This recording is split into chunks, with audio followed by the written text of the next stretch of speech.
Guys, oke, jadi di video kali ini gua bakal ngadain one day training buat kalian, oke. Jadi kita bakal belajar ngitung valuasi ya. Ini sebenarnya gue udah kasih modulnya di konten membership gua, cuman modul ini memang sangat kompleks sekali ya hitung valuasi karena beda emiten, beda cara hitung juga, beda industri, beda cara hitung juga, guys. Oke, jadi ini gue bakal trial buat kalian semua ya. Jadi teman-teman mungkin bisa belajar dari sini. Kalau memang kalian tertarik, kalian bisa membership juga ya. Nanti dari sana kalian belajar banyak sih ya.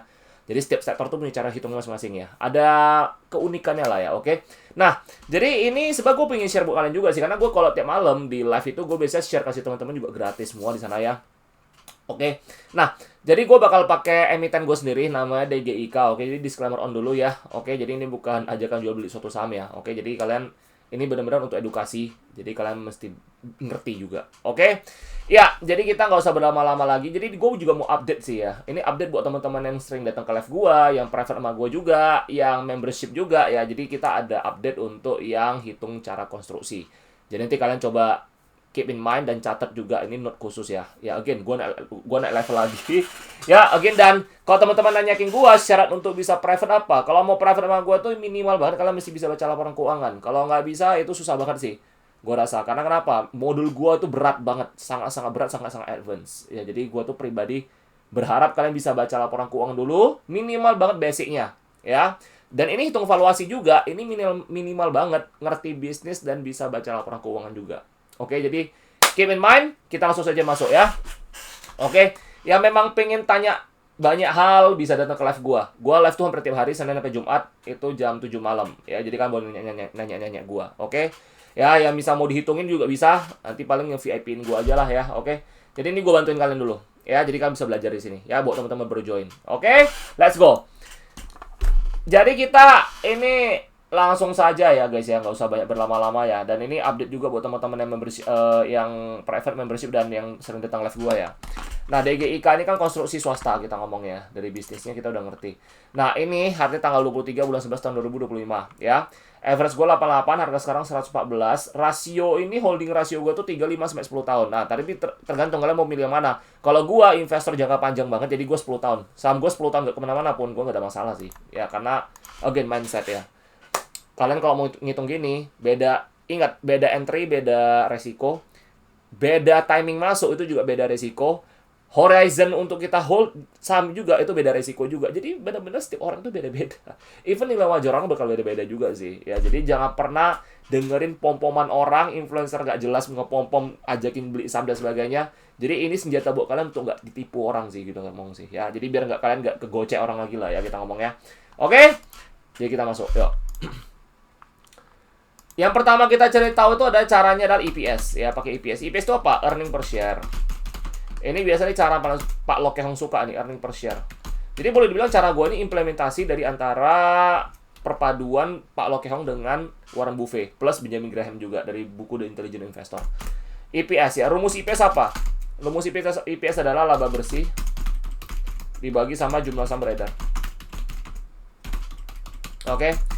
Nah, kalau misalkan kita, let's say ya, ini kan kita kan sudah masuk kuartal 3 nih, tapi gue bakal arahin teman-teman kalau misalnya kita mau beli saham di kuartal 1. Let's say kalau misalnya tahun depan kan udah kuartal 1 nih, ini bagaimana cara hitungnya, oke? Seperti ini.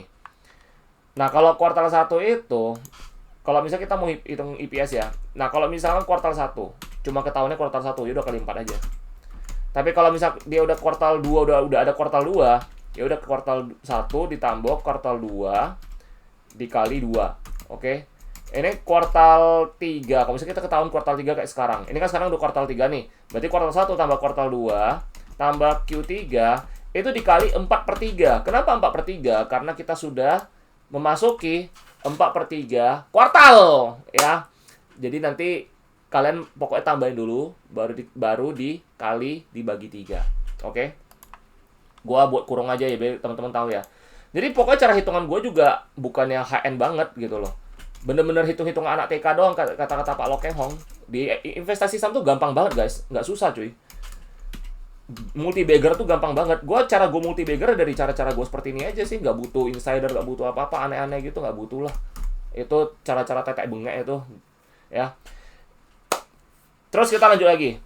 Ini udah dapat nih ya. Jadi kalau misal kita kayak DGIK ini kan dia punya EPS kan kuartal 3 udah ketahuan. Apa kuartal 3 udah ketahuan nih? Berarti kuartal 1 berapa? Kuartal 1 ditambah, bentar, kuartal 1 udah ketahuan ya. Kita cek dulu ya. Kalian bisa ngecek di apa? Di RTI ya. Kok gue pakai RTI. Kalau misal kalian bisa ada screening lain, aplikasi screening lain boleh kalian pakai. 1 ditambah 3 ditambah 2 dikali 4 dibagi 3. Hasilnya berapa? Kita lihat ya. 1 tambah 2 tambah 3 dikali 4 dibagi 3.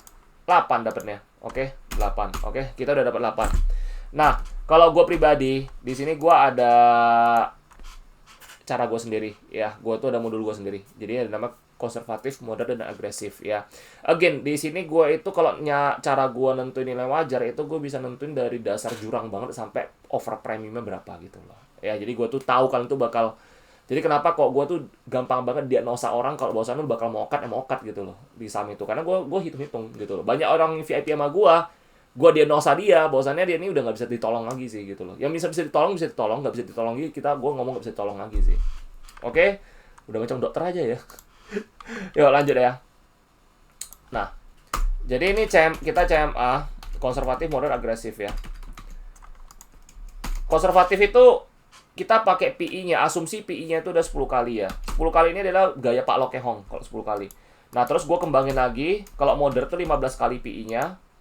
Terus kalau agresif itu 20 kali. Nah, rumus PI itu apa? PI sama dengan price earning ratio ya, kita ngomong. Price earning ratio itu sama dengan harga saham, oke, dibagi sama EPS ya. Nah, jadi kan rumus CMA ini dari mana? Ya ini kali silang doang. Ya, harga saham itu kali silang, PI kali EPS gitu loh. Jadi PI itu kita asumsikan 10 kali, 15 kali, 20 kali gitu loh. Ya. Jadi itu cara Pak Lo Keng Hong. Oke. Terus ini kali 8, ini kali 8 aja. Kan kita udah dapet tuh tadi.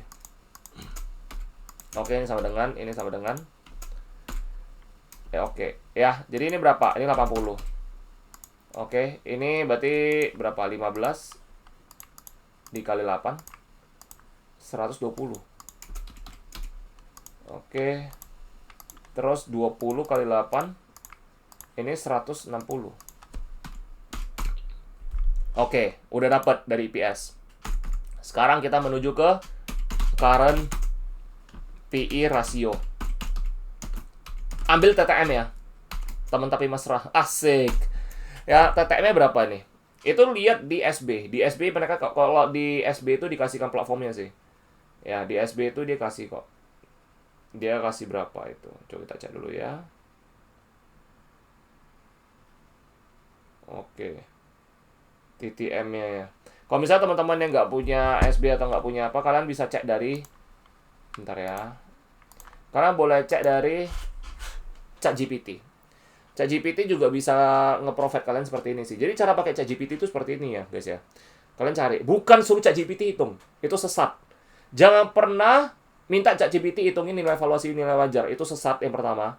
Yang kedua, jangan pernah pakai tools. Itu juga sesat. Manual itu lebih better.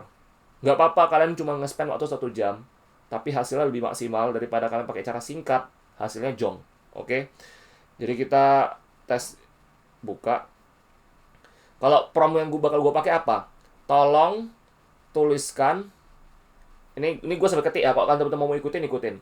Tolong tuliskan current PE ratio TTM saham, mungkin saham-saham kalian boleh. Kalau gue DGIK. Per tanggal, tulis ya tanggalnya ya, per tanggal 23 bulan 11 tahun 2025. Jadi itu menentukan banget juga ya. Nah, nanti keluar nih current PE rasionya berapa. Current PE rasio dirapotkan sekitar 8 kali. Nah, nih lebih kurang 8,28 kali. Oke. Muncul ya. 8,28 kali. Memang ada dibilang sumber lain mengatakan 9,54 kali. Berarti kita bilang sekitar 8 sampai 10 kali ya. Berarti kita mau ambil tengah-tengah juga boleh. Berarti sekitar 9 kali aja lah kita ambil lah ya guys ya. Oke. Jadi kita masuk, ya udah kita ambil 9 kali. Oke. 9 aja. Current PE rasio TTM ya. Ya. Current PE TTM juga nih udah. Nah, baru. Ini kan kita kan mau cari nih. CMA-nya gimana cara cari CMA-nya?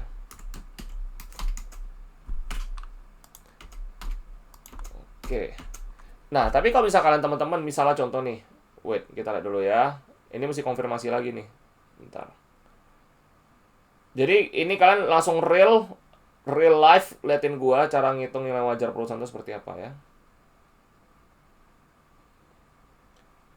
Nah, ini kan kita jadi gini. Kalau yang masuk yang kedua ini cara hitungnya bagaimana CMA-nya? Agak beda, ya. Jadi kita lihat itu adalah dari pergerakan PI-nya. Kalau gue 10 tahun, kalian cari yang 10 tahun selama 10 tahun. Kalau kalian cuma 3 tahun, cari yang 3 tahun. Kalau yang 5 tahun, cari 5 tahun. Jadi gue udah bilang, beda orang beda resiko. Karena kalau gue 10 tahun, gue bakal cari sih. Nggak deh ya. Tolong, ini boleh kalian cari melalui ChatGPT atau kalian dari SB. SB itu di bagian analisis. Di analisis ada itu ya. Jadi kalau gue pakai ChatGPT. Ini karena buat teman-teman yang nggak ngerti ginian, jadi pakai cara yang lebih gimana ya, lebih convenient lah kita ngomong lah ya. Karena again ChatGPT itu cuman tools ya buat kalian untuk mempermudah doang, bukan jadi utama. Oke, makanya gue bilang tools itu sesat kalau kalian jadikan utama. Oke. Ini buat ngecari doang ya, lihat ya. Tolong tuliskan rasio terendah sampai tertinggi PE, price earning ratio ya.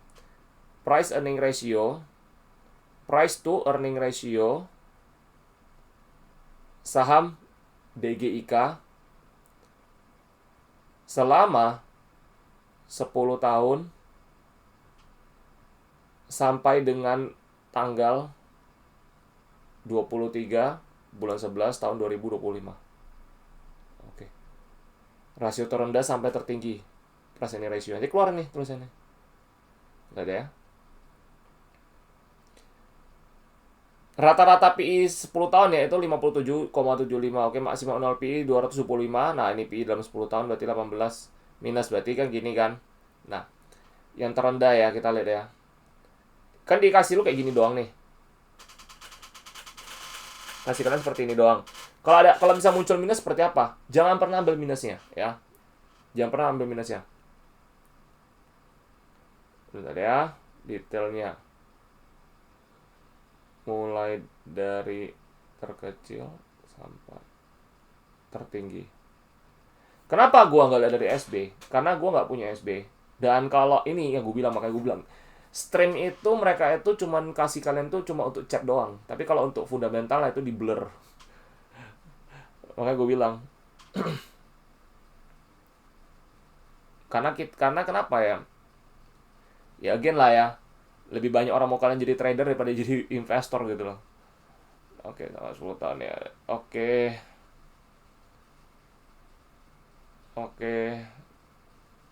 Ini udah keluar.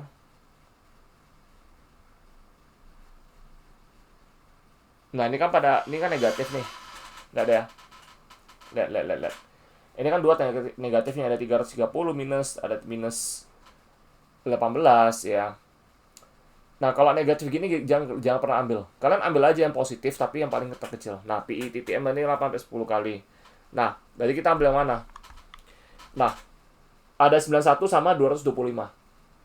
Oke. Jadi terendah dia itu 91, tertinggi dia itu 225 ya. Jadi kita ambil itu aja. Oke. Pokoknya seperti itu. Di SB itu ada tulis kok nanti ya. Itu paling rendah atau paling tinggi itu ada tulis kok. Ya, intinya kalian tuh jangan pernah ambil minus ya.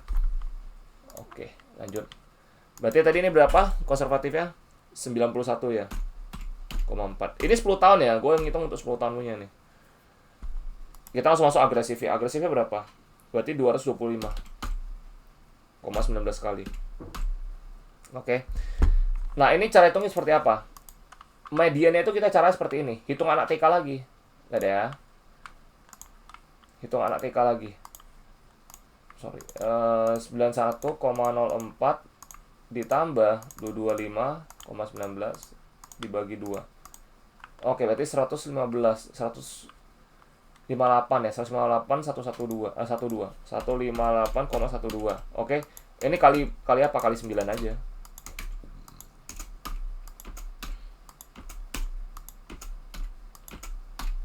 Berarti ini kayak gini, ya. Ya udah kalikan aja, masukin semua. Berarti ini 91,04 dikali 9. Berarti 819. Terus 158, sebentar ya, 158 kedua dikali 9. Berarti 1423. Oke. 225,19 dikali 9. Berarti 2027. Oke. Jadi ini kita udah dapat dari PI-nya, ya. Nah, terus apa yang kita lakukan lagi? Next. Ini ada namanya book value per share. Nah, book value per share rasio ini, book value per share rumusnya apa? Ekuitas dibagi sama jumlah saham beredar. Oke. Terus kalau PBV rumusnya apa? Harga saham dibagi sama BVPS. Oke? Nah, kita masuk dulu ya.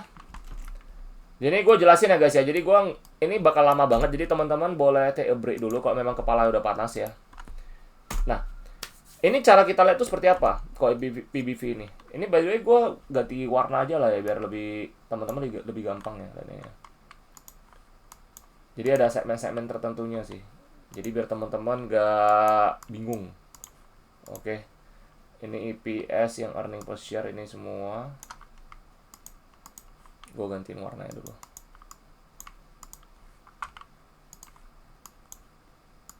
Oke. Ini book value per share ya. Nah, book value per share ini, wait, gue ganti warna dulu. Oke. Nah, harga saham dibagi sama book value per share. Nah, kita cari gimana? Cari BBVPS-nya si DGIK berapa? Kita cek dulu. Bentar ya. BVPS. DGIK berapa book value per share-nya?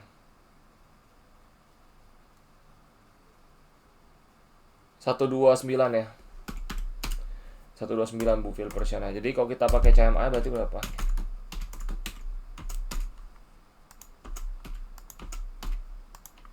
Oke, konservatif, moderate, agresif ya. Ya udah kita pakai cara yang sama aja kayak tadi, pakai ChatGPT.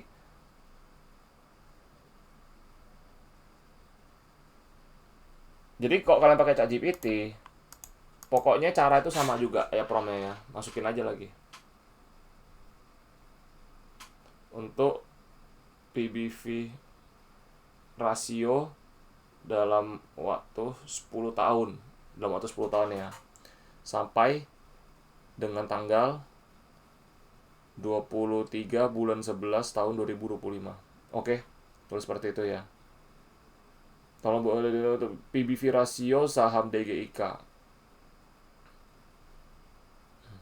Oke. Nanti muncul tuh. Ya.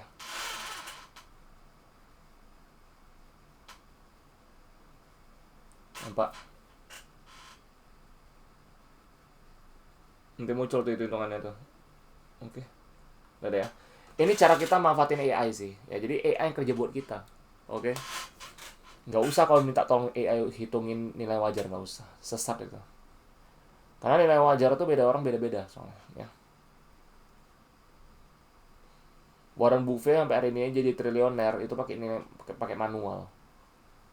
Pak Lokeng aja manual. Mungkin karena kita old school ya. Gue lebih suka old school sih. Old school lebih terjamin sih. Terkadang teknologi itu agak sesat sih. Makanya kita cuma manfaatin jadi tools doang. Jadi analogi itu kayak kita lagi mau perang gitu kan. Lu punya combat knife lah ya. Setidaknya punya combat knife lagi lah. Jadi kalau lagi mau berantem melee, cedes gitu lo bisa lo. Oke. Nah, dikeluarin ya. Book value ratio-nya ya.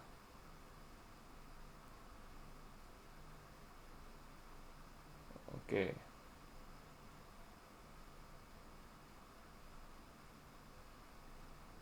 Ini keluar nih. Detail banget nih lah. Detail banget nih. Oke. Berarti ketemu. Nampak? Terendahnya berapa? Terendahnya 0,39, tertinggi 1,63 kali. Berarti masukin. Masukin langsung 0,39. Nanti kalian bisa terapin di emiten kalian sendiri ya, kalau kalian punya ya. 39 kali. 1,63 kali. Berarti tinggal tambah bagi 2 aja. 0,39 ditambah 1,63 dibagi 2. Berarti 1,1 kali. Oke. Ini pakai book value per share ratio. Ini berarti kita kali berapa? 129. Kita kali berapa? 129 juga kali 129. Oke. Ini berarti hasilnya berapa? Oke. Ini jadi one day training ya guys ya. Jadi kalian tuh bener-bener siapin kepalanya ya biar nggak gosong ya. Karena ini masih banyak lagi ya. Gue bakal ajarin kalian cara jualan juga, cara masuk dan cara masuknya juga. 130. Oke. Terus ini ada lagi 1,63 dikali 129. 210. Oke. Nah, kita udah dapat nih 3 nih ya. Ada lagi masih ada belum selesai. Ya, sayangku. Ini masuk di sini. Gua kali ini bakal hitung melalui NAV-nya. Tapi NAV gua inilah seninya dalam berhitung ya. Net Core Asset Value. Oke. Rumusnya apa? NAV ini rumusnya apa? Total aset bersih dibagi sama jumlah saham beredar. Cara cari total aset bersih seperti apa rumusnya? Ini rumus total aset bersih ya. Nah, beda emiten, beda perhitungan ya. Kalau untuk konstruksi, ini makanya gue bilang, pentingnya kalian itu bisa ngerti baca laporan keuangan pertama, ngerti bisnisnya juga. Ya. Kalau untuk konstruksi, yang pertama mesti kita lihat apa? Ini gue buatin ya. Piutang. Kok piutang? Cash dulu. Kas. Kenapa kas juga dihitung? Nah, ini buat teman-teman yang private membership dan sering datang live gua, ini gua udah update. Ternyata kalau sektor konstruksi itu mereka tuh butuh uang di tangan untuk ngemuter proyeknya. Jadi dengan ada uang di tangan ini, mereka bisa ternyata untuk ngedukung mereka punya proyek gitu loh. Ibarat kata contoh mereka punya cash nih, mereka bisa muterin di alat-alat persediaannya gitu. Jadi cash di tangan untuk perusahaan konstruksi itu sangat berdampak sama bisnisnya, ya. Yang kedua itu adalah piutang. Oke. Piutang. Terus yang ketiga itu adalah, ini gue udah catat. Bentar ya, ini gue udah catat-catatin. Wait. Gue lihat dulu. Yang kedua itu adalah piutang. Kenapa piutang? Jadi gini. Piutang itu adalah salah satu core aset dari bisnis konstruksi. Karena kalau mereka nggak punya piutang besar, mereka nggak bakal cetak laba. Karena sistem bisnis konstruksi adalah uang kecil dibayar di awal, habis itu uang besar di akhir, kuartal 4 biasa. Makanya kenapa kuartal 4 kalau bisnis konstruksi itu pasti sangat gila sih, laba gede-gedean sih gitu loh. Maka semakin besar piutang di awal, itu semakin bagus. Karena proyek semakin banyak. Beda sama konstruksi lainnya. Ini kita ngomong konstruksi untuk infrastruktur. Kalau DGIK, ini adalah konstruksi untuk pembangunan sih. Gitu loh. Karena proyek mereka banyak kan proyek BUMN, kita ngomong loh. Kayak bangunan rumah sakit lah, mungkin infrastruktur lain lah gitu loh. Ya. Jadi banyak lah. Oke, proyek-proyek mereka juga. Tapi kalau mereka tuh lebih banyak sama pemerintahan. Ya, jadi nggak jauh beda lah sama PTPP dan kawan-kawan gitu loh ya. Cuman di beda ini swasta. Oke. Nah, yang kedua itu apa? Nah, yang kedua itu adalah tagihan bruto. Tagihan bruto atau tagihan pemberi kerja. Tagihan bruto ini adalah mereka punya nyawa juga sih. Jadi boleh dibilang mereka itu uang yang udah pasti ada sih, ya. Itu adalah uang yang sudah pasti ada. Yang ketiga yang terus apa? Retensi. Terus persediaan proyek. Oke. Terus apa lagi? Bentar ya. Kebanyakan ini. Terus tambah lagi investasi. Investasi itu banyak, ada Ventura bersama juga ya.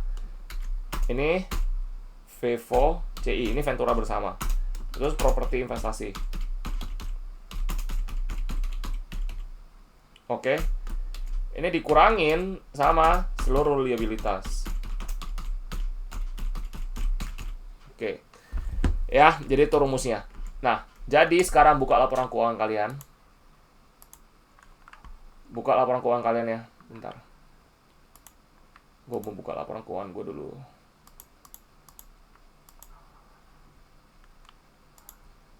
Bentar ya.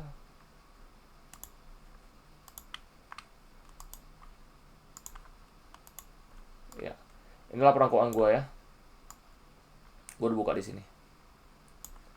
Oke. Nah, cara hitungnya bagaimana? Lihat ya. Ini cara perhitungan ala Warren Buffett ya guys ya. Warren Buffett itu dia itu paling suka pakai diskon. Jadi cara seperti apa? Jadi seperti ini. Oke, kalian kalau butuh break kalian bisa pause dulu. Ini kita masuk ya. Oke. Kas Dastara Kas. Ini gue nggak bakal diskon sih. Gue bakal hitung full. Karena ini ternyata salah satu dari nyawa mereka juga.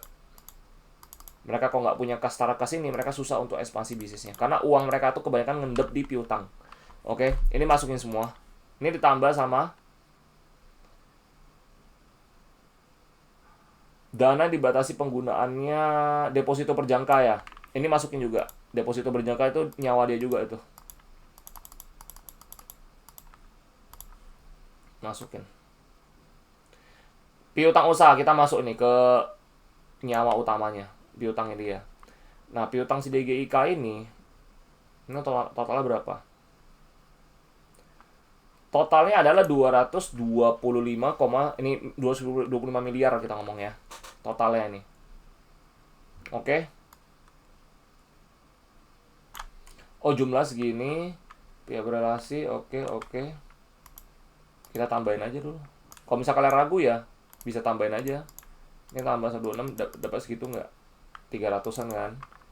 Ini pihak berelasi segini. Total 130. Cadangan piutang berelasi segini. Pihak ketiga segini. Nah, jumlah pihak ketiga sub jumlah segini. Berarti totalnya berapa? Berarti ini tambah dong. Sub jumlah ini sama ini tambah dong. Ya. Nih. 225. Berarti totalnya 225. Bentar ya. Ya totalnya nih. Ini totalnya nih. Kan soal rincian. Ini udah gabungin semua nih soalnya nih hitungannya. Kita coba cek lagi ya. Jumlah pihak berelasi. Oke.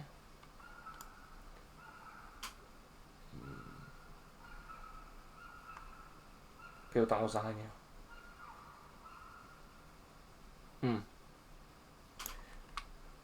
Oke. Jadi kalian nampak ya guys ya.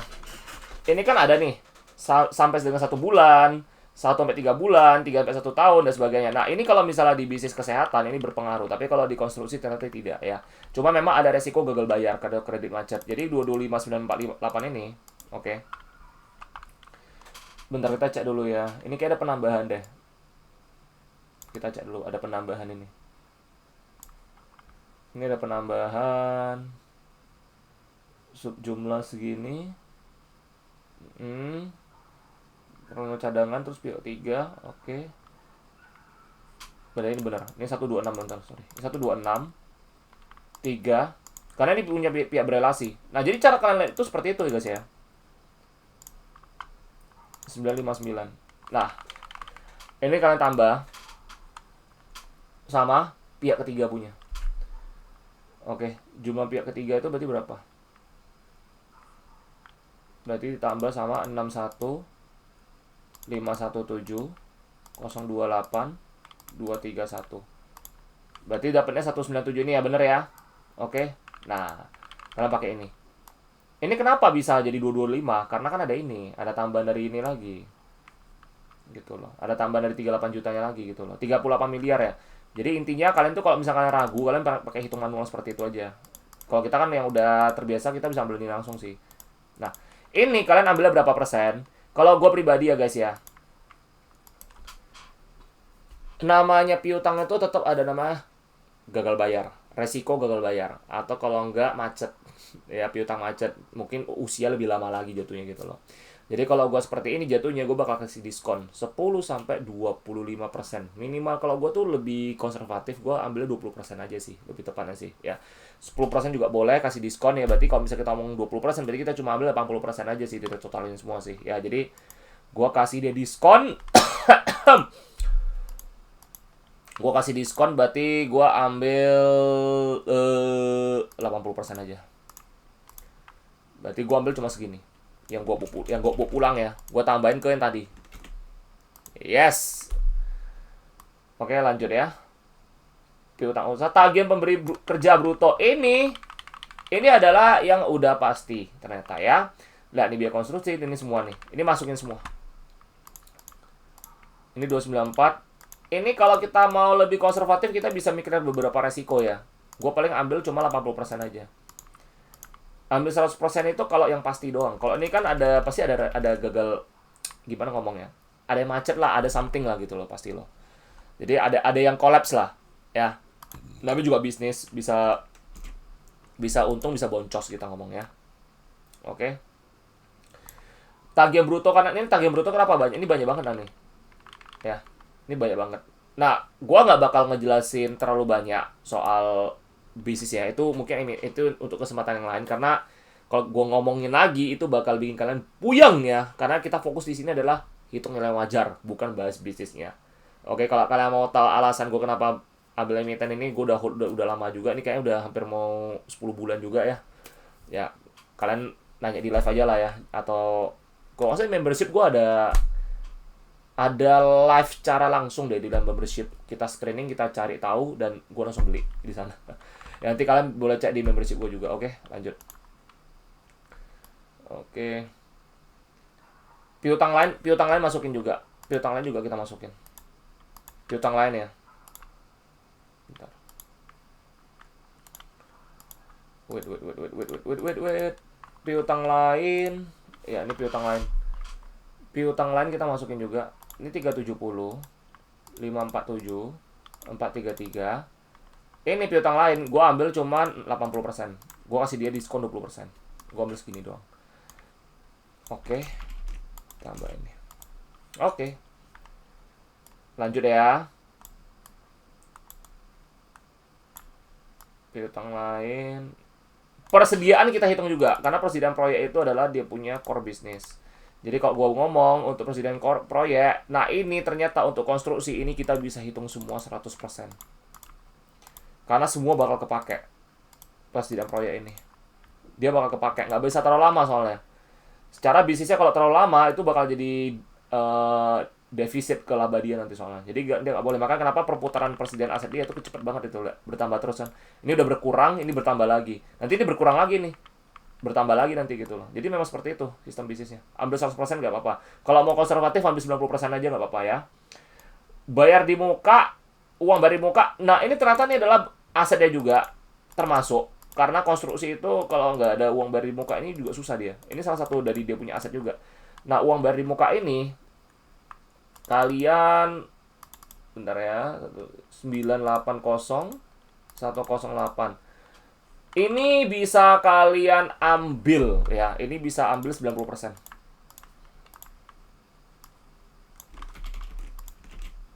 Oke. Lanjut. Investasi bersama, investasi jangka pendek. Oke, investasi bersama ambil semua. Ini karena dia punya salah satu bisnis juga. CC-nya sama yang Cina, konstruksi Cina. Ya, karena gue ngerti banget bisnisnya, jadi gue ambil. Ini kalian bisa ambil karena investasi itu kadang bisa dua belah pihak. Ini kan kadang kan joint ventures itu kan berarti boleh dibilang resiko berbagi. Contoh nih, gue joint venture sama orang nih. Tapi kita nggak tahu nih pemikiran orang seperti apa. Hati gue itu adalah di project gue, tapi kalau hati dia di beda lain, tempat lain ya, itu udah susah banget gitu loh. Jadi kalau kita ngomong joint ventures itu udah agreement bersama. Ibarat kata kita nikah lah gitu loh. Kita nikah tapi ternyata istri gua atau suami kalian tuh di belakang main dua kan nggak tahu gitu loh ya. Nah, itu ada resiko-resikonya lah ya, kita mikir resikonya itu. Jadi kalau misalnya ada resiko seperti ini namanya investasi ya, itu pasti ada something yang pasti suatu saat atau mungkin jangka panjang nggak ada masalah, tapi ya ada kemungkinan ya collapse lah, saham dijual lah atau apa gitu semua loh. Jadi resiko tuh lumayan besar sekali ya. Jadi kita bakal ambil cuman ya sekitar, kalau investasi biasa kok gue ngajarin teman-teman yang di private ya, gue bilang sama mereka ambil ya 60 apa 50 sampai 70% aja. Ya, kalau gue ambil 60% aja. Jadi teman-teman yang bisa private sama gue, mereka udah gue trainingin sekalian lah gitu loh. Jadi biar mereka juga lain kali bisa ngitung emiten mereka nggak kegocek juga nanti sama emiten ya. Karena kita kalau ngitung nilai wajar seperti ini, kita ini one by one sama perusahaannya gitu loh. By one sama perusahaannya. Jadi kadang kalau misalnya utang kebesaran, kita mesti bisa konservatif, kita mesti optimis sama mereka gitu loh. Makanya gue tuh benci banget. Gue tuh tergantung emiten ya. Kalau misalnya emitennya, contoh emiten ini kalau utang kebanyakan, asetnya kekecilan, kita terpaksa mesti optimis, utangnya mesti kita kurangin gitu loh. Which is gue tuh dipaksa optimis sama perusahaannya. Gue tuh nggak tahu GCG bagus atau enggak gitu loh. Karena gue beberapa kali gue pernah bantuin orang hitung ya di live gue, karena mereka kan pakai VIP. Gue bantu hitungin, itu ada perusahaan, itu kayak perusahaan nantangin gue gitu loh, kayak lu mau nggak optimis sama gue gitu loh. Kan gue nggak pernah ngecek GCG-nya gitu kan, jadi seakan-akan gue tuh ditantang gitu loh. Makanya gue tuh paling nggak suka sama perusahaan yang kayak dia punya utang kebesaran tapi kita masih optimis gitu loh. Kecuali kita udah analisa GCG bagus itu kan, itu nggak apa-apa, nggak masalah, kita justru optimis juga ya masih oke lah gitu. Cuma lebih better sih konservatif, utang dihitungin semua nanti ya, nanti gue ajarin kalian di situ ya. Oke, lanjut dulu. Investasi oke, tadi ini udah semua. Aset keuangan lainnya, ini kalau termasuk dia punya investasi ataupun dia punya obligasi juga ya, boleh kita ngomong ya, itu masukin juga. Ini kan ada 2 miliar ya nih ya. Ini kan aset keuangan lain diukur pada nilai. Dia punya hak suara cuma 1% ya. Kita ambilnya sekitar ya 50% aja lah ya. Cuma segini lah. Oke. Let's go lagi. Properti investasi apakah kita hitung? Konstruksi biasa mereka punya properti investasi mereka sendiri soalnya. Itu bakal kita hitung juga sih.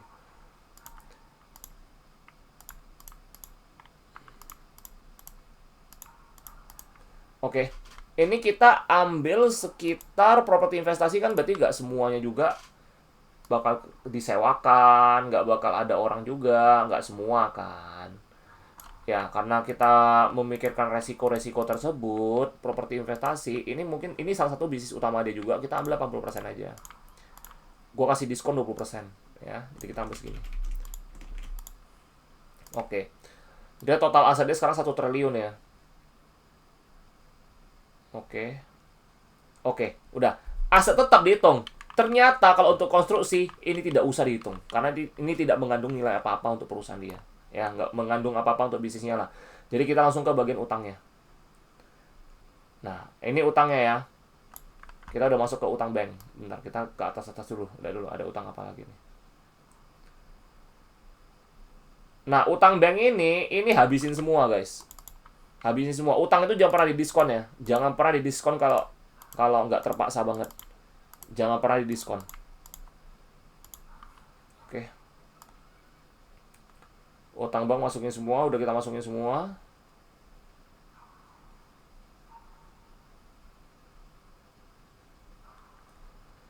Terus utang pihak ketiga ya, utang pihak ketiga. Ini masukin semua utangnya.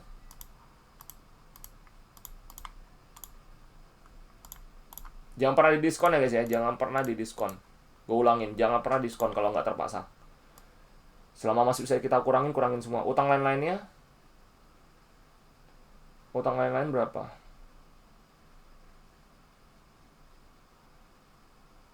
Nol, nggak ada. Perpajakan butuh nggak? Nggak usah. Nggak usah. Liabilitas kontrak, masukin semua. Oke, kita kurang-kurangin sama semua liabilitasnya. Oke. Liabilitas kontrak masukin semua.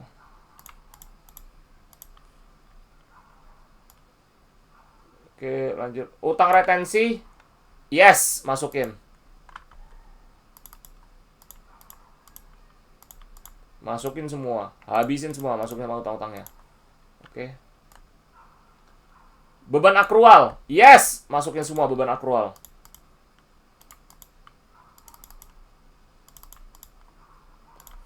Oke. Terus liabilitas imbalan kerja. Nah, ini adalah kalau misalnya perusahaan nge-PHK karyawan, PHK, terus apa? Pokoknya itulah. Tapi kan resign atau sebagainya gitu. Tapi kan nggak semua resign dan nggak semua di PHK secara langsung kan. Terus lebih tepatnya nggak di secara bersamaan lah kita ngomong lah. Jadi kita ini cara hitung seperti apa? Ya ambil aja. Ini kan 18 256 nih. 511 424 totalnya kan. Nah, ini kalian ambil cuma berapa? Paling kalian cuma ambil ya gua ngajarin teman-teman yang di private sama gua. Kalau misalnya seperti ini cuma kita ambil 70%. Kalau enggak 60. Kalau mau 50 sampai 70% ya kita ambilnya. Berarti kita kasih diskon dari 30 sampai 50% kita kasih diskon ya. Jadi gue bakal ambil sekitar segitu aja. Gue ambil segini aja ya.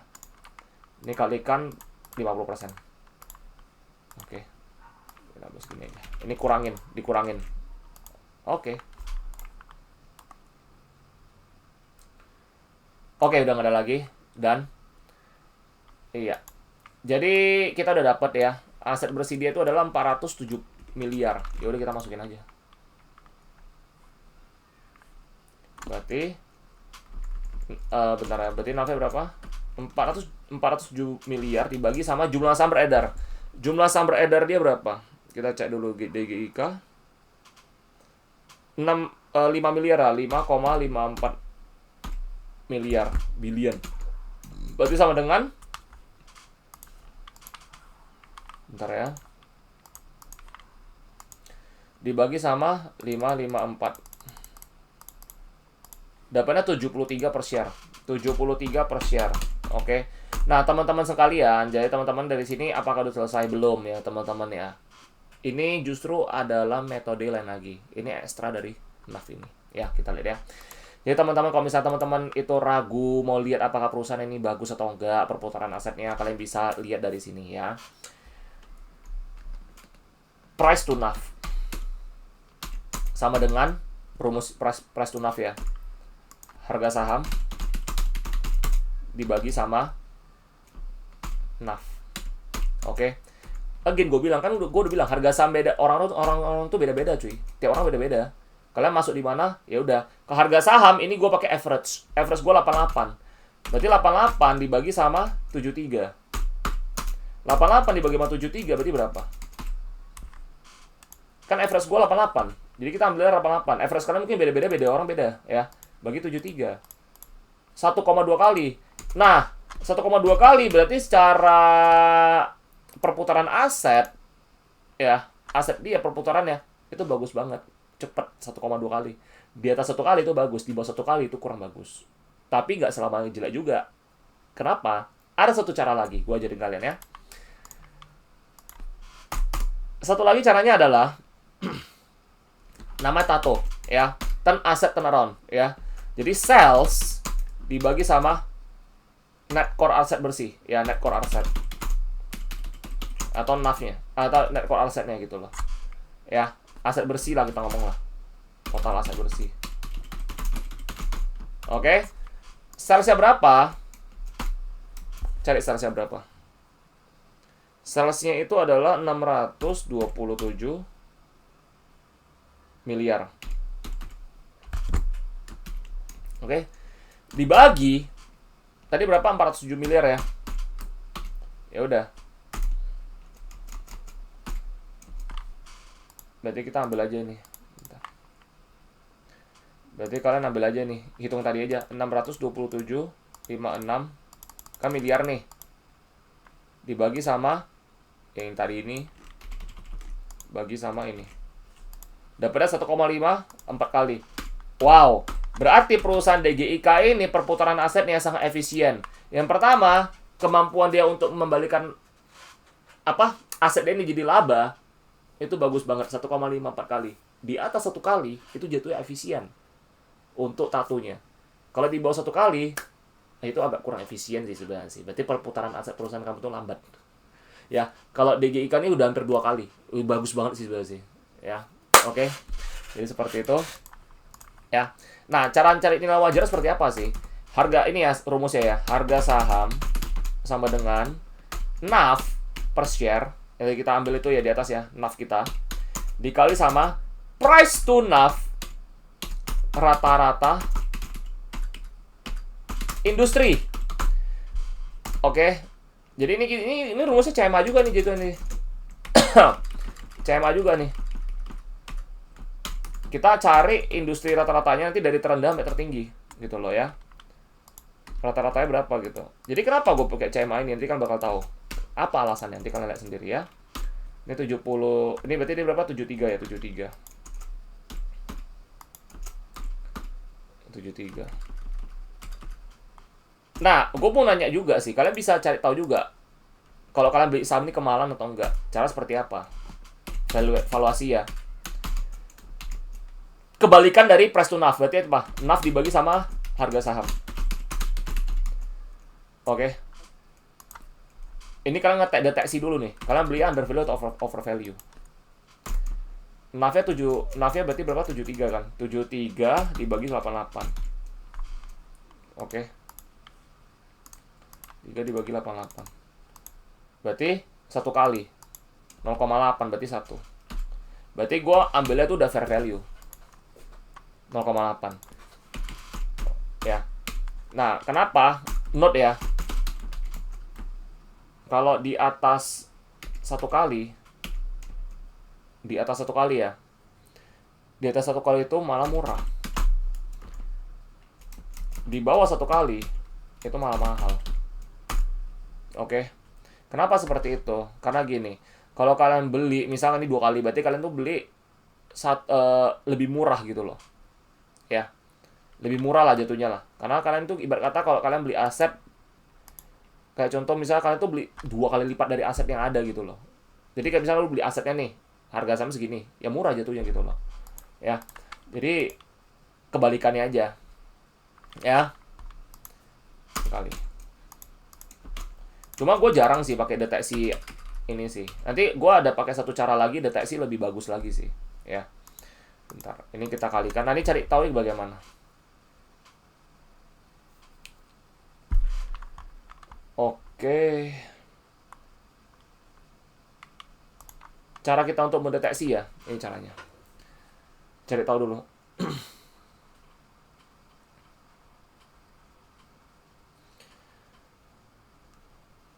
Rata-rata industri kan. Ini kita mau cari yang industri punya sih. Rata-rata industri dia sih. Bentar gue cari dulu ya. Karena gue udah ada promnya. Jadi gue tinggal copy paste aja. Daripada gue mesti hitung ulang lagi kan habisin waktu banget.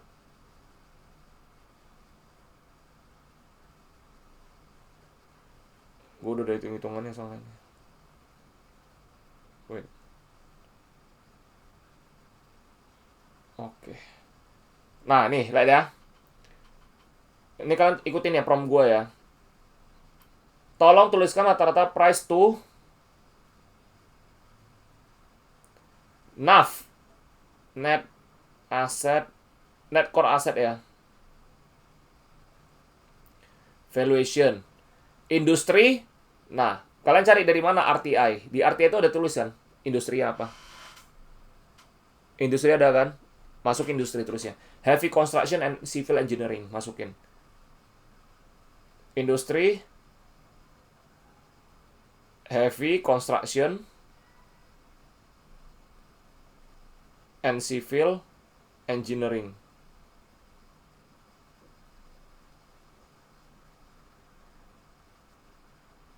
Mulai dari terendah sampai tertinggi. Tulis. Udah? Nanti dia nih keluar nih. Udah mau sejam ya guys ya. Ini again ya. Karena kalau mau break kalian break dulu. Karena ini one day training. Jadi ya. Udah keluar ya datanya ya. Oke. Kita ambil, kita masukin. Yang terendah itu adalah 0,6 kali. Yang tertinggi itu berapa? 5 kali. Oke. Jadi udah. Berarti 0,6 ditambah 73 dibagi 2. 37. Oke. Berarti ini berapa hasilnya?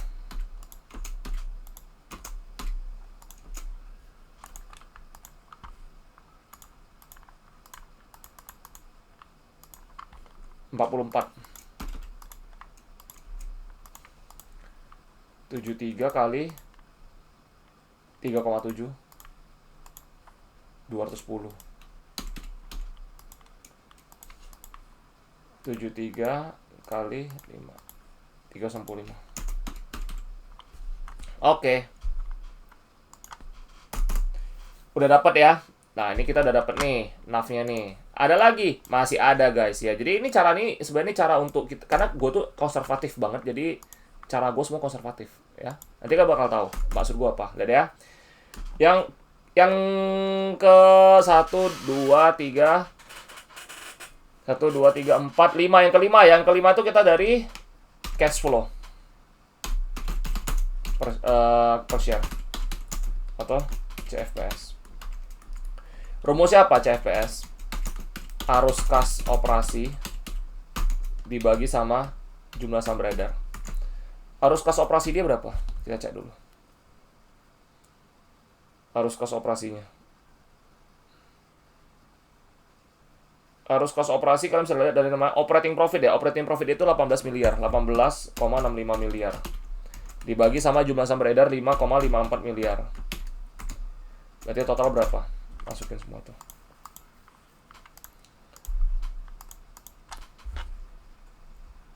Operating sorry. Oh, nggak bisa. Operating cash flow minus. Sorry. Nggak bisa. Net cash flow, operating cash flow minus. Jadi kita nggak bisa hitung. Kita nggak bisa hitung cash flow-nya, berarti kita hitung ini. Rumus kedua itu adalah operating profit. Ke-6 ya, operating profit per share. Ini OPS ya. Jadi kalau misalnya teman-teman nanti kalau misalnya mau hitung cash flow, ntar pakai cara seperti itu. Cash flow per share ya, berarti arus kas operasi dibagi sama jumlah saham beredar. Nah, nanti cara seperti apa cari nilai wajarnya? Ya, kalian bisa cari pakai cara seperti tadi. Harga saham sama dengan cash flow per share. Gue ulangin, harga saham sama dengan cash flow per share yang kalian udah dapet. Itu dikali sama price to cash flow rata-rata industri. Rumus price to cash flow itu rumusnya apa? Harga saham dibagi sama cash flow per share yang tadi kita dapat di atas ya. Nah, buat nentuin dia punya harga saham itu murah atau enggak ya, secara valuasi melalui cash flow itu ada rumusnya ya. Kalian lihat dari PI price to cash flow-nya, kalian cek ya. Kalau misalkan di sekitar bawah, ini gue terus buat kalian aja lah ya, biar lebih gampang. Gue takutnya kalian nggak ngerti nanti. Ini gue tulisin buat kalian aja ya rumusnya ya. Cash flow per share. Berarti ini atau CFPS. Ini gue tulisin buat kalian aja. Ini rumusnya. Price to cash flow itu rumusnya adalah harga saham dibagi sama CFPS. Nah, kalau kalian mau deteksi nilai wajar valuasi ya. Deteksi valuasi ya. Valuation detection. Itu adalah kalau misalkan hasil dari price to ini PCF-nya. PCF itu di atas 10 kali berarti over value. Kalau PCF-nya, price cash flow-nya itu di bawah 10 kali berarti under value. Kalau 5 sampai 10 kali PCF-nya itu sama dengan 5 sampai 10 kali. Berarti itu fair value. Oke? Sip, itu udah gue buatin buat kalian ya. Jadi ini gue highlight dulu. Karena dia negatif, jadi gue nggak bisa hitung cuy. Oke? Terus kita masuk ini ya. Bentar, sorry. Ini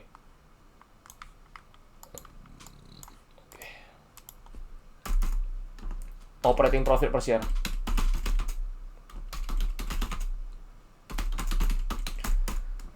Sama dengan operating profit dibagi sama jumlah saham beredar. Oke, tadi 18, berapa M? 65 M operating profitnya. Kita bagi sama 5, jumlah saham beredar 54 miliar. Oke. Ini hasilnya berapa?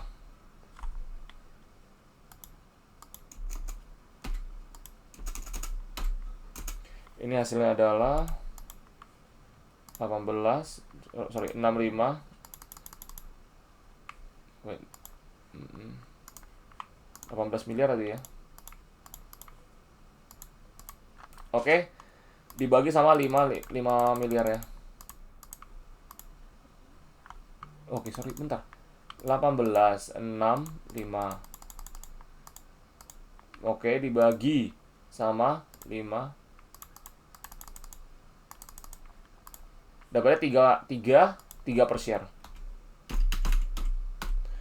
Nah, 3 per share ini kita cari CMA-nya langsung aja ya. Rumusnya apa? Sama. Kayak tadi di atas juga. Harga saham sama dengan OPS dikali sama price to ops rata-rata industri. Oke, ini berarti berapa? 3. Ini kali. Berarti ini berapa dapatnya? Kita cari aja ChatGPT lagi, guys. Jadi gitu-gitu aja. Jadi inilah fungsi utama ChatGPT. Kita manfaatin mereka. Bro, tolong tuliskan rata-rata price to operating profit industri. Nah, masukin lagi. Bentar ya. Bilang tadi kalian copy paste saja. Ini biar hemat waktu kalian ya. Bilang tadi prompt kita buat di awal, itu kan copy paste. Kalian buat price to apa? Operating profit. Oke.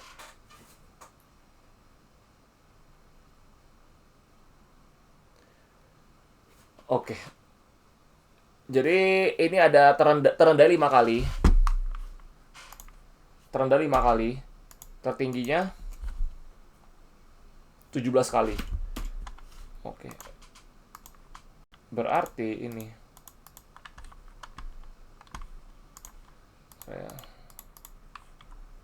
5 ditambah 17 dibagi 2. Berarti 11. Berarti 15 kali. Ini 33 kali. Ini berarti 3 kali 17.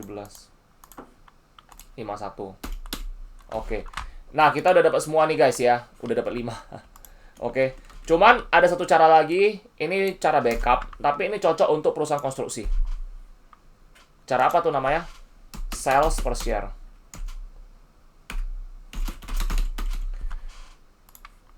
Cara ini cocok untuk perusahaan yang punya banyak mainnya lebih ke piutang. Cara ini cocok untuk ini. Bentar ya, gua buat lagi.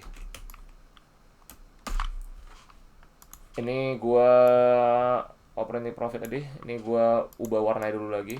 Oke.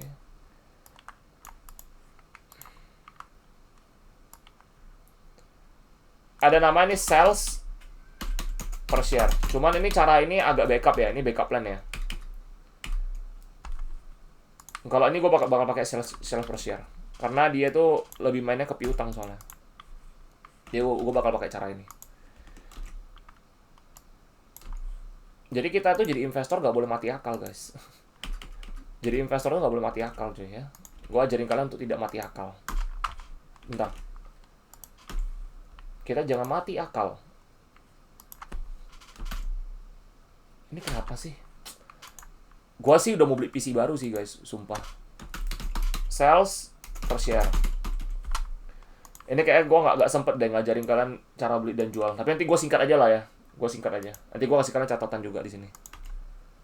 Sales per share. Ini bakal jadi konten terlama nih. Tapi kalian bisa nge-break dulu, break nanti kalian lanjut lagi ya. Sales per share. Rumusnya apa? SPS ini. SPS ini adalah rumusnya total sales dibagi sama JSB, jumlah sumber beredar.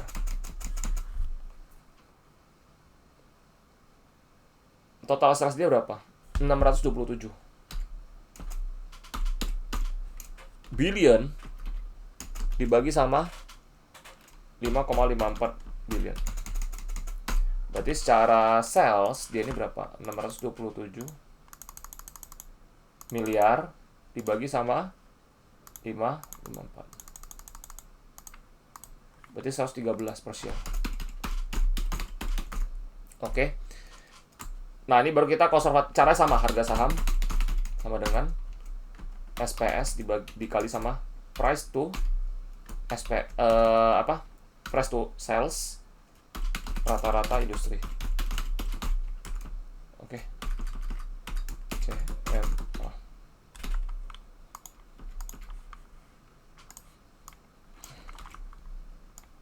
Oke. Ini berarti sekitar cara kayak tadi lagi guys ya. Again. Pakai ChatGPT. Kita sibukin ChatGPT dulu nih. Masa nganggur mulu sih dia, anjing. Kalau ada nanyakin gua, "Kok udah mau selesai belum?" Untuk hitung-hitungan udah mau selesai. Tapi jangan mikirin udah mau selesai atau belum ya. Kalian pokoknya ikutin aja dulu, oke? Sales price to sales industry, oke. Pokoknya kalian jangan pernah mikirin ini kontennya udah selesai atau belum. Yang gue mau kan tuh ambil semua ilmunya dulu. Oke. Udah muncul ya. Kita taruh. Terendah itu 0,4 kali. Tertinggi itu 1,5 kali. Berarti 0,4 ditambah 1,5 dibagi 2. 0,95 kali. Oke, jadi ini 113 dikali sama 113 dikali sama 113. Oke. Guys, kalau kalian rasa ini helpful tolong di-like ya. Jadi kita biar bisa bantu teman-teman kita yang lain sih. Oke. Jadi ini gue udah macam bikin amal cuy, sumpah. Tapi nggak apa-apa lah. Lebih baik dikenang orang, kita berjasa buat orang, bisa berjasa buat orang, bisa ngebantuin orang daripada dikenang karena jeleknya anjir. Gak enak cuy hidup lu cuy, buset. Tolong di like guys, jadi biar kita bantuin teman-teman lain. Biar komunitas saham itu jadi lebih positif guys ya. Lebih banyak investor lebih bagus. Jadi biar kita bisa maju juga ya. Jadi kita tuh bisa jadi negara maju juga nanti. Karena kita udah banyak investornya akhirnya gitu ya. Oke, ini udah dapat semua ya guys ya. Oke, nah inilah magicnya. Kalian bakal lihat kenapa gue tulis CMA dan kenapa gue hitung sebanyak ini. Perhatikan bagus. Alasan gue nggak pernah gagal di saham dalam arti jual dan beli ya. Kalau masalah zong itu pasti ada ya. Suatu saat gue juga selalu ngomong nggak menutup kemungkinan gue bakal zong juga lain kali. Setidaknya kita udah ngelakuin yang kita bisa ya. Pak Lokeng Hongnya zong gitu loh. Pak Lokeng Hong dan Warren Buffett bisa zong, masa kita nggak bisa zong sih? Nggak logika kan gitu loh. Tapi setidaknya kalian udah punya jam terbang, kalian udah punya ilmu, kalian dapat pengetahuan. Kalau zong itu naik kelas, kita naik kelas lagi, kita belajar lagi. Jadi nggak ada apanya sih, nggak ada ruginya juga sih memang sih. Kalau zong berarti uang sekolah. Pak Lokeng ngomong apa? Uang sekolah tuh mahal gitu loh. Ambil positifnya ya guys ya, oke. Jangan pernah mikirin negatifnya terus ya. Oke, tapi setidaknya kalian bisa meminimalisir resiko kalian ya. Oke. Jadi cara seperti apa? Ini. Multi bagger tuh gampang guys ya, nggak butuh aneh-aneh. Nggak butuh insider, IFO A1 dan sebagainya bacot itu ya.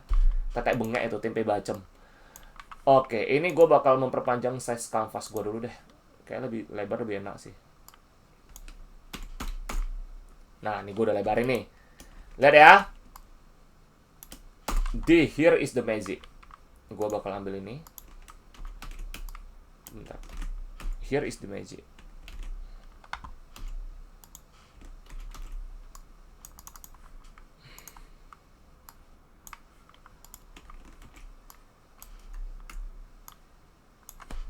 Over premium,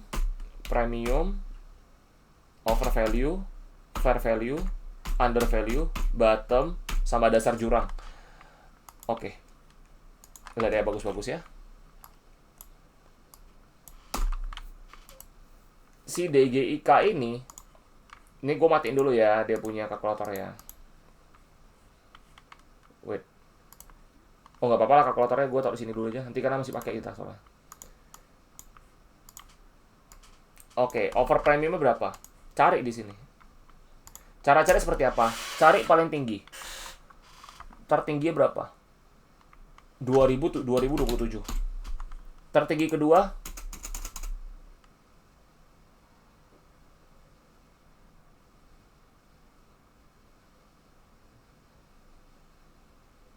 tertinggi kedua 1423. Over value-nya tertinggi ketiga berapa? 819 ya. Oke.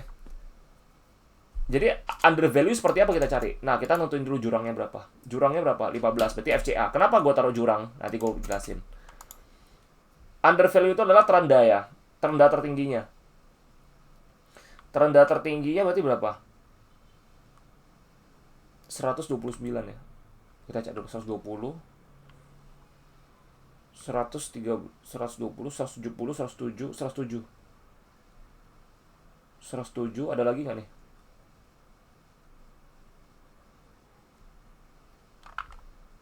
Enggak, bukan 50 juga, bukan. 107. 107. Ini 107. Oke, jadi gimana nentuin ini paling krusial ya, nentuin under value ya. Kenapa? 819 kita tambah sama 1007. Bentar, sorry. 819 ditambah sama 107 dibagi 2. Dapatnya 463. Fair value-nya. Terus bottomnya berapa? 107 ditambah sama 15 dibagi 2. 61. Oke. Ada alasannya kenapa kita bikin seperti ini. Bottom itu berarti karena zaman sekarang ada FCA ya. Bottom itu FCA. Apa jurang itu FCA. Kalau nggak FCA, kalau 15 berarti dia FCA. Gue ganti warna dulu ya.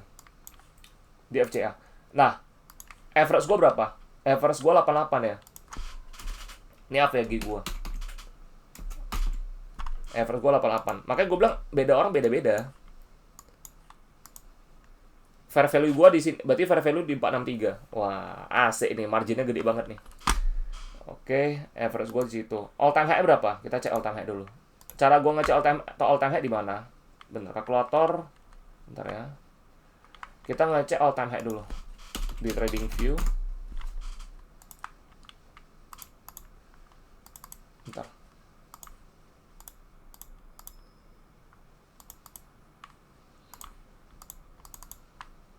Di trading view. Ya, trading view. DGIK. All time high dia berapa? All time high dia itu adalah 284 ya. Ya udah, masukin 284. All time high 284. Berarti kita tinggal masukin 284.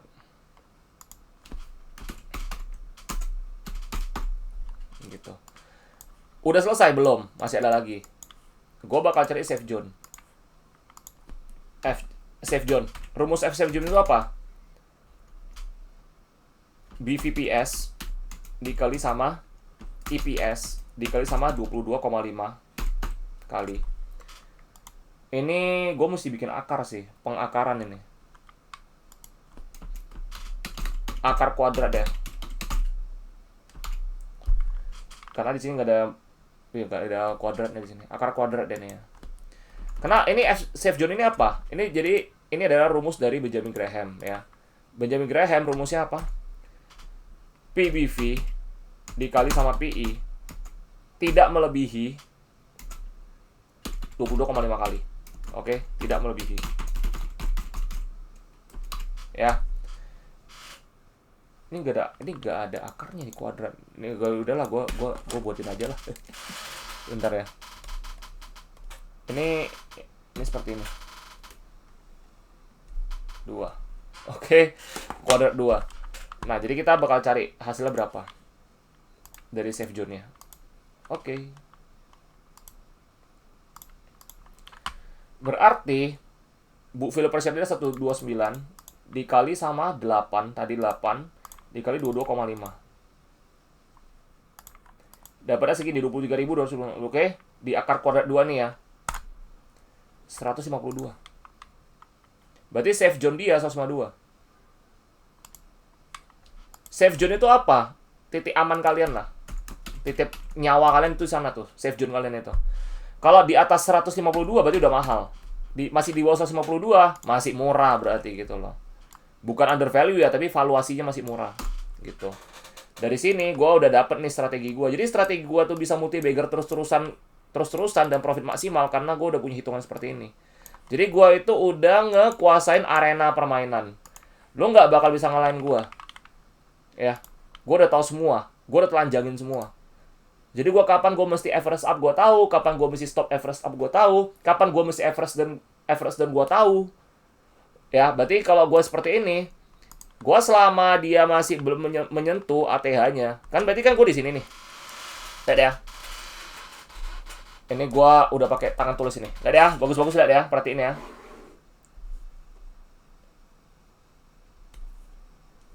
Safe zone dia 152. Average gue segini. Berarti bentar ya. Berarti ini total ini sekitar ada berapa persen ini?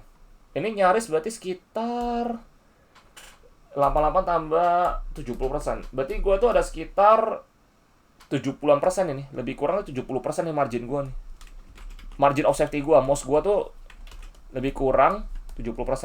Tapi lihat fair value sama average gue berapa bedanya.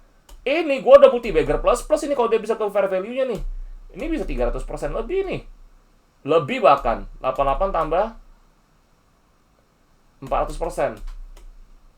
Iya, berarti sekitar lebih kurang 400%. Gue punya margin of safety. Lebih kurang 400%. Berarti ini kalau kita ngomong ya, ini ini bonus lah. Yang penting itu fair value dulu gitu loh. Sama ATH-nya, berarti ini gue udah pasti multi bagger di emiten gue ini. Ya, gue udah tahu dia bakal kemana. Lu nggak bisa lari dari gue. Kalau dia terjun sampai 51 ya berarti ini gue masih bisa beli lagi. Selama dia under, kalau begitu selama dia under ini, under safe zone dia, gue bisa beli terus. Atau kalau lu mau lebih aman, lebih bagus lagi, selama dia, gue itu gini ya, gue itu bakal terus average up setidaknya. Ya, lu mesti ukur sendiri lah. Ini jam terbang juga guys ya. Jadi ini jam terbang juga. Ini kita nggak bisa ngada-ngada. Ini jam terbang ya. Kalau gue udah di jam terbang gue udah tinggi juga. Jadi average gue 88. Iya. Ini under value 107 kan. Ya gue beli ya di sini aja gitu loh. Tapi kan sekarang dia udah nggak under value lagi gitu loh. Kan dia udah di atas 107 gitu. Seperti itu. Jadi safe zone 152. Jadi gue tuh nggak bakal beli lagi. Karena kenapa? Gue udah 88. Ya udah, gue udah stop, gak beli lagi. Ya kayak gitu sih cara lihatnya sih. Karena margin of safety gue itu udah 70%. Ngapain lagi gue beli? Gitu loh. Gue gak usah average up lagi. Ya. Dan ini note buat kalian ya. Note ya. Ini gue tulis note buat kalian. Note. Lo kalau mau maksimal di bursa ya. Jangan pernah beli saham yang sudah rally 100% plus dalam kurun waktu ya 1 sampai 12 bulan. Jangan. Oke. Jangan pernah. Ini note buat kalian, jangan pernah. Gua tuh nggak pernah ini namanya udah ngejar kereta kalau kalian udah ngejar 100%. Gua tuh nggak pernah ngejar yang 100%-nya. Gua selalu ngejar saham-saham yang downtrend parah. Downtrend dan sideways. Gue selalu ngejar itu. Karena waktu akumulasi. Kalau udah rally, waktu jualan. Bukan waktu beli. Ya, jadi gue tuh nggak bakal pernah ngincer saham yang 100% udah rally. Ya. Oke, itu yang pertama. Itu rules. Itu rules yang pertama. Ya, note. Itu rules yang pertama. Rules kedua. Harga saham ya. Tidak melebihi harga saham tidak melebihi MOS-nya. MOS-nya dari mana? Fair value. Fair value atau safe zone.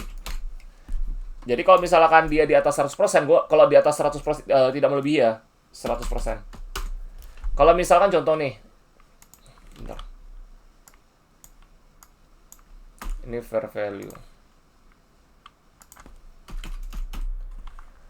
Oke, jadi contoh nih.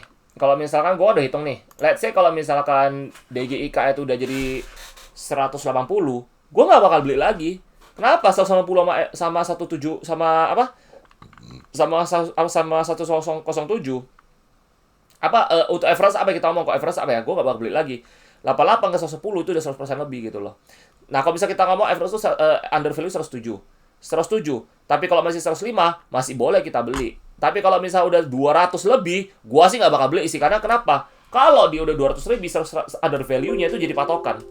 Under value ini jadi patokan gitu loh. Jadi under value, harga saham tidak melebihi MOS-nya, fair value atau SFJ gitu loh. Atau ini. Sorry, under value kok fair value. Under value-nya. Terus bisa juga fair value sih, fair value juga sih. Tidak melebihi. Jadi intinya seperti itulah, itu jam terbang sih. Nanti kalian bisa pelan-pelan, kalian yang nonton ini, kalian bisa belajar pelan-pelan nanti. Ya. Jadi seperti itu. Gua itu anti banget sama perusahaan-perusahaan yang sahamnya udah rally lebih dari 100%. Alergi gua. Karena gua udah tahu gua gak bakal profit di sana. Dan gua bakal tahu tuh udah mentok. Ini ilmu dari Peter Lynch ya. Peter Lynch itu ada kalau nggak salah ada ilmu namanya fast growth sama slow growth gitu loh. Jadi itu dihitung dari pergerakan sahamnya juga. Jadi gue tuh nggak bakal pernah ngejar. Alergi gue tuh udah alergi. Jadi gue tuh mau kalian punya alergi seperti itu juga sih. Jadi kalian bisa profitnya maksimal gitu loh. Margin of safety yang gede itu adalah mesin pencetak uang kalian gitu loh. Seperti kata-kata Pak Lokehong, kita cari yang margin of safety-nya gede gitu loh. Jadi gue tuh nggak ada ruginya. Dan sekarang DGIK berapa? 114. Gua mah udah goyang kaki aja jujur sekarang gitu loh. Karena kenapa? Strategi gue terapin adalah ini. Saham itu gampang, kecil cuy, kecil banget nih. Karena gue udah nguasain daerah, gue udah nguasain lapangan. Inilah cara kita jadi Zhuge-Liang ya. Ini strateginya. Lu nggak bakal bisa lari dari sini.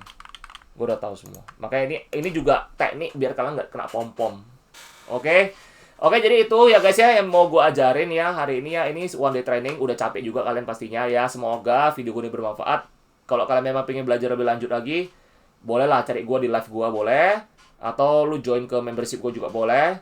Kalau yang mau private sama gue silakan. Ya tapi again, kalau yang mau private syaratnya adalah minimal baca laporan keuangan dulu. Ya, bisa baca laporan keuangan. Karena again, jujur gue itu nge-push kalian banget di private gue. Karena gue tuh mau kalian ada hasil. Ya. Syukurnya sih sejauh ini banyak ada hasil semua. Syukurnya sih seperti itu ya. Jadi modul gue ini berjalan dengan baik. Dan ada orang juga seneng banget ternyata hitung-hitung seperti ini. Mereka mencari-carinya sampai sekarang gitu loh. Dan ternyata ketemu gue ngajarin seperti ini. Oke? Rulesnya apa? Percaya sama diri sendiri. Selalu tambah knowledge. Jangan percaya mitos, hoax, pom-poman, tools-tools gak jelas. Ya, orang-orang yang nggak bisa ngerti cara hitung manual itu udah red flag. Gue ulangin, orang-orang yang nggak ngerti cara hitung manual itu udah red flag. Karena gue dulu korban. Mentor nggak ngerti hitung manual, cuma bermodalkan jualan tools doang, anjing. Ya oke, jadi ini balas dendam gue. Balas dendam gue adalah mengajari kalian, bikin kalian pintar. Jadi baliklah ke cara tradisi manual, bukan aneh-aneh, canggih-canggih gak jelas kayak gitu. Ya karena kita tuh investor. Ya, bukan teknisi. Beda, kok teknisi lain cerita. Engineer macam programmer, itu mereka butuh AI. Terus mungkin teknisi juga pasti butuh AI gitu loh. Kayak hitung-hitung dan sebagainya. Itu beda lagi cuy. Jadi, again, kita investor guys. Ya, oke, jadi semoga bermanfaat. Dan, ya, see you on the next video ya guys ya. Oke, jadi ini semoga bisa membantu kalian ya. Oke, bye-bye.